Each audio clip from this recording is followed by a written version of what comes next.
Mas agora Cristo ressuscitou dos mortos e foi feito as primícias dos que dormem.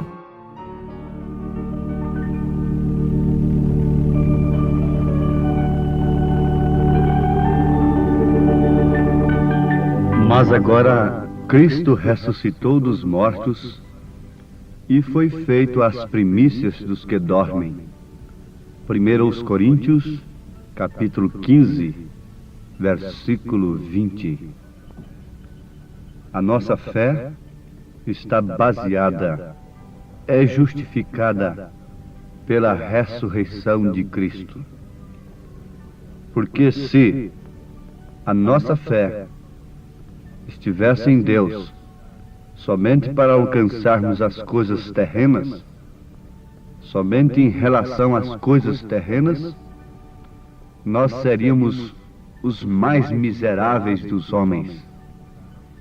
Deveríamos então estar comendo, bebendo, prostituindo, fumando, se vestindo de acordo com o mundo e buscando todas as diversões da carne, dando vazão totalmente à carne, se é que não há ressurreição.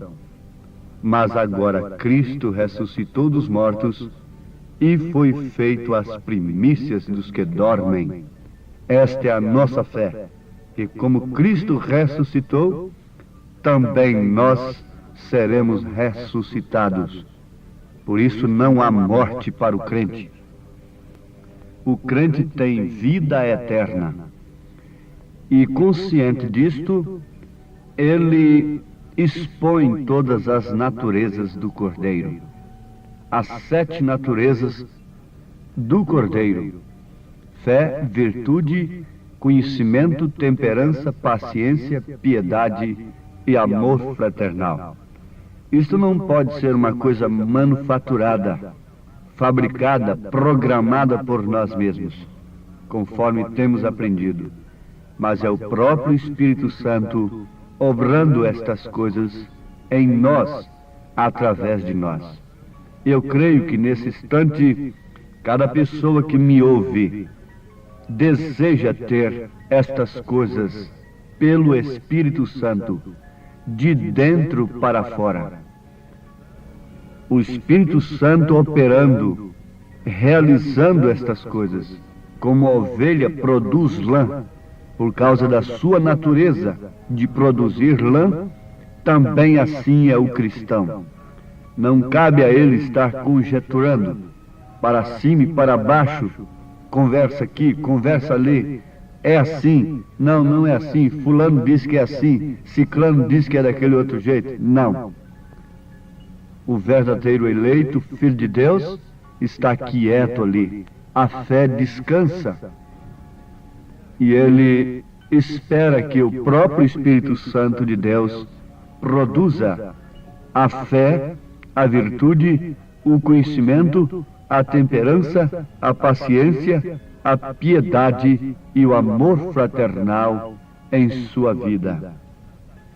Temos de destacar nesse instante a paciência, porque a paciência é, de fato, uma comprovação da fé. Quem não tem fé não sabe esperar, não tem paciência. E neste caso aqui nós devemos ter paciência com Deus. Parece coisa absurda falarmos isto, mas o certo é que é paciência com Deus. Noé teve paciência com Deus e já havia pregado 120 anos e estava ali unicamente esperando. E ainda depois que entrou na arca, a chuva não caía. Foram passando os dias e, naturalmente, pela razão, seus filhos lhe perguntavam: papai, cadê a chuva? Já temos 3 dias aqui dentro desta arca quente com esses bichos. Meu filho, Deus falou minha filha, Deus falou. Isto aí é paciência com Deus. Sem isto, ninguém espere o arrebatamento. Ninguém pode pensar no arrebatamento, pensar em estar na glória eterna. A paciência com Deus não permite que nós nos escandalizemos. Conforme o profeta nos ensina, José tinha razão sobeja para murmurar, se escandalizar e renunciar a Deus, porque ele honrou a Deus e foi parar na cadeia. Deus podia ter evitado a José de ter ido para o calabouço. José não havia matado, não havia roubado, não havia desrespeitado a mulher do governador. Pelo contrário, ele rejeitou a mulher do governador. E por causa de ter honrado o seu princípio, honrado a Deus, ele foi parar no calabouço. Mas ainda ali, ele estava com a paciência dos santos. Ele soube possuir a sua paciência, não somente nas horas fáceis, mas também na hora difícil. É um período que a pessoa sofre, é uma fase que a pessoa está passando, onde ela prova a sua eleição. Cada um de nós tem de provar a sua eleição. E José não murmurou, não renunciou a Deus, não se deu por vencido. Ele teve paciência com Deus, para depois, logo, ele subir no palácio, casar-se com a mulher gentílica, e depois, então, todos os joelhos tinham que se dobrar diante dele. É um tipo perfeito de Cristo. Agora você veja, se a paciência de Deus está em nós, nós nunca nos damos por vencidos. O inimigo não teria meio de vencer a José, de vencer a Noé, a não ser justamente explorando aquelas circunstâncias que eles estavam enfrentando. Porque ele explora as circunstâncias, ele lança em rosto. Está vendo o que você está sofrendo agora? Sozinha, sozinho, não tem ninguém para você? Foi deixar a sua tradição para aceitar esta mensagem?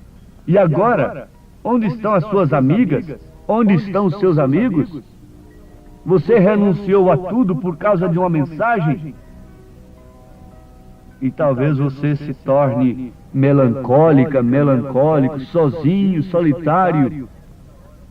Mas nesta hora você deve se lembrar que a águia é uma ave solitária. Ela pode viver muitos anos sozinha ali numa montanha, mas ela nunca come uma coisa contrária à sua natureza. Porque ela é águia. Você tenta fazer a águia comer alguma coisa podre, tranca-a na gaiola e dá coisa podre para ela comer, ela não come, de maneira alguma. Ainda que tentem forçá-la, ela morre, mas não come, por causa da sua natureza. E assim estava José, assim estava Daniel. Oh, Daniel, veja só, você foi rejeitar as iguarias do rei, você foi querer ser diferente dos demais, e agora vai parar na cova dos leões. Sim, vou parar na cova dos leões. Mas eu não negarei o meu Deus. Eu não deixarei de orar ao meu Deus. Daniel tinha paciência com Deus.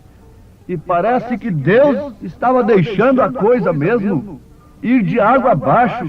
Estava decepcionando a Daniel. Será que não está aparecendo alguma coisa idêntica com você?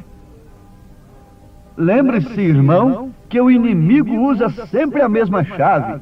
Ele foi lá no Monte da Tentação explorar a circunstância, a fome de Jesus, e tentá-lo dizendo, se tu és o Filho de Deus, manda que essas pedras se transformem em pães. Quando nós pregamos que você tem a fé perfeita, tem tudo dos 7 trovões em você potencialmente, está guardado em você, tem o Espírito Santo.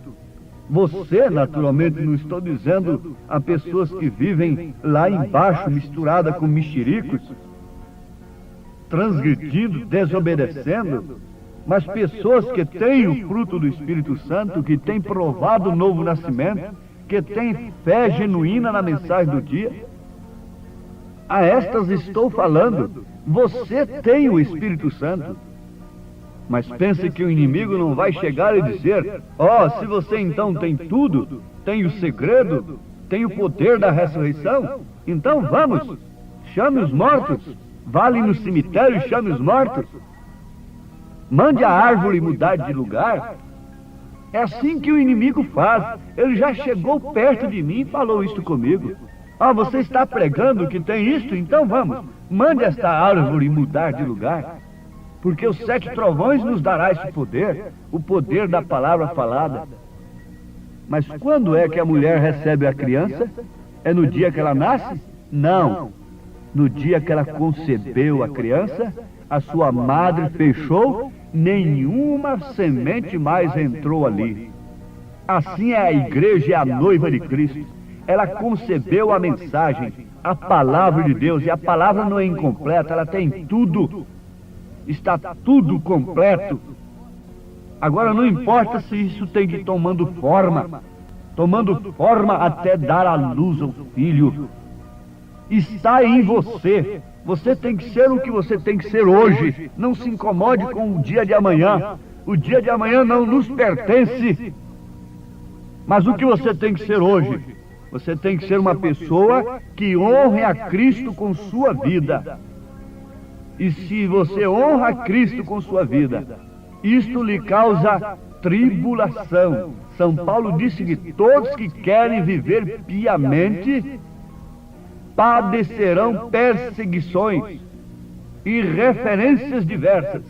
No mundo tereis aflições, mas tende bom ânimo, eu venci o mundo, disse Jesus.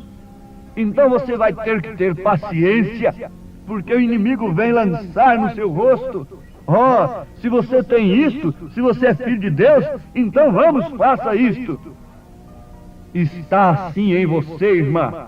Está em você, irmão. A igreja concebeu e a sua madre está fechada. Não entra outra semente. A semente está completa. A semente de Deus é uma semente original.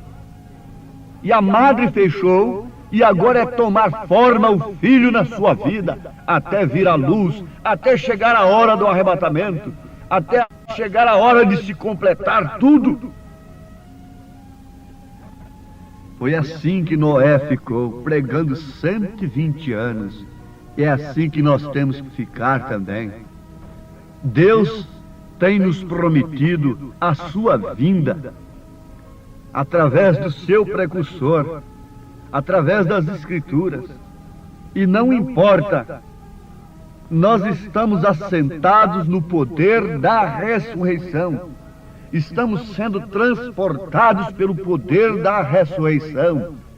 O poder da ressurreição é maior do que o poder da bomba atômica. A bomba atômica tem poder para matar, mas não tem poder para ressuscitar.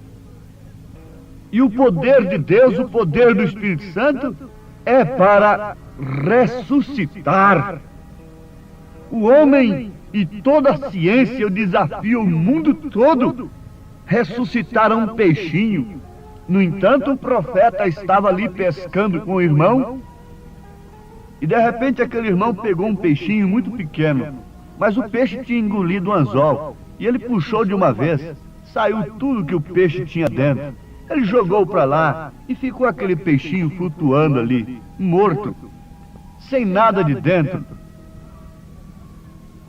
Estavam pescando ali, e de repente veio aquele redemoinho, aquele vento. E Deus falou com o profeta, irmão Branham. Fala a palavra. Irmão Branham falou e o peixinho começou a nadar. Foi embora. Qual o poder científico que pode ressuscitar um peixinho?